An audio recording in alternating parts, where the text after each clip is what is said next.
નમસ્કાર દર્શક મિત્રો, આપ જોઈ રહ્યા છો ગુજરાત આદેશ સમાચાર અને હાલ આપણે સાબરકાંઠા પ્રાંતિજ તાલુકાના મોયત ગામે આવેલા છે, જ્યાં ગામમાં ભોગવટાની જગ્યાને લઈ અમુક સમસ્યાઓ ઊભી થયેલી છે। તો આવો આપણે જાણીએ શું સમસ્યા છે। આપનું નામ? કલ્પેશભાઈ કેશિયાભાઈ વાઘરી, મારું ગામ મોયત પ્રાંતિજ તાલુકામાં આવેલું અને જિલ્લો સાબરકાંઠા। આ જગ્યામાં મંદિર આવેલું છે બહુચરમાનું। આ જગ્યા મંદિરની બાજુવાળી ભોગવટાની જગ્યા છે। એ લોકો દરબારોએ મને લખ્યાલેલી છે ભોગવટા તરીકે કે ઘર બહાર બનશે નહીં, ઓમાં સોડો નાખજો, નારિયેળનો નાખજો, લાકડો નાખજો, જમણવારો કરજો, પણ આમાં ઘર બનાવતા નહીં। આ લોકો કિરણભાઈને જમીન કુંભારો પ્રજાપતિઓએ વેચેલી છે। કિરણભાઈનું આખું નામ? રમણભાઈ કેશિયાભાઈ વાઘરી। આ લોકો કુંભારો પ્રજાપતિઓએ આ જગ્યા વેચી મારી છે, એટલે ભોગવટાની જગ્યાએ કુંભારો લખ્યા કિરણભાઈને એક મકાન બનાવે છે, એ જગ્યા મકાનો બને નહીં ભોગવટાની જગ્યામાં। તો પ્રજાપતિએ જે કિરણભાઈની જગ્યા લખી આપી ભોગવટાની જગ્યા, એ ભોગવટાની જગ્યા કઈ રીતે પ્રજાપતિએ એમને લખી આપી? પ્રજાપતિઓએ દરબારોને લખેલી એને મને દસ્તાવેજ કરેલું ઘરનું ને મકાને આપેલું છે ભોગવટાની, એને દસ્તાવેજ લીધેલું છે। આ લોકોએ પંચાયત વાળે પૈસા લીધા, બધા દસ્તાવેજ મકાનનો થયેલો છે, મકાનનો દસ્તાવેજ થયેલો।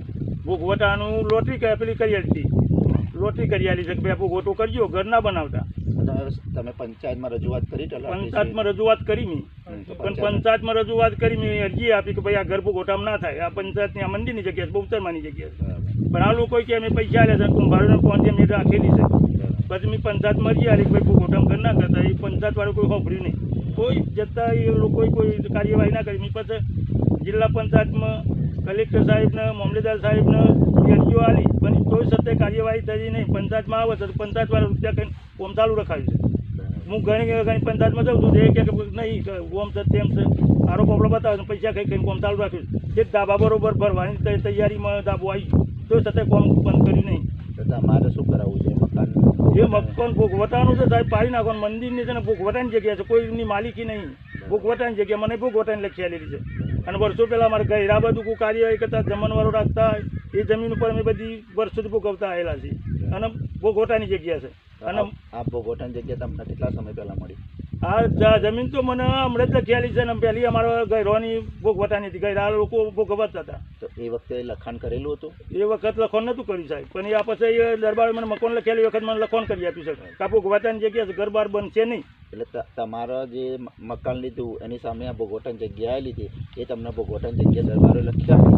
તો એ જે કિરણભાઈ છે એમના પ્રજાપતિએ વર્ષો પહેલાં લખી આપી હતી કે હાલ લખી આપેલી? હાલ લખી આપેલી છે।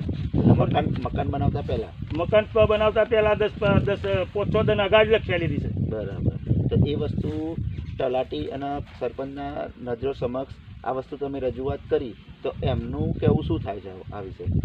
એ લોકોને મેં રજૂઆત કરી, હરિયાળી મેં કોમ બંધ કરાવવાનું, ચોખવટ કરીને અમારી મંદિરની જગ્યા છે ને ભોગવટાની કોઈ માલિક નહીં આમાં, અને આ લોકોએ મોની જ ને આ ઘર ચાલુ કરી દીધું કામકાજ કરવાનું। તો એ છતાંય પંચાયતવાળાને જેમ જઈને બધા પૈસા ખાઈને ચાલુ જ રાખ્યું છે, કોઈ બંધ કરતા નહીં। મેં તો એ કલેક્ટરમાં, મામલેદારમાં બધી રજૂઆત કરી, કોઈ વાપરતા નહીં, કોઈની કોઈ કાર્યવાહી થતી નહીં। હવે તમે શું ઈચ્છો છો આ વસ્તુ માટે? કે તમે એકલા લડત લડો છો આના માટે કે તમારો સમાજ બી તમારી સાથે છે? આખી સમાજ મારા સાથે છે ને, આખી સમાજ તરફી લડું છું ને, અમારું બધા સમાજનું છે।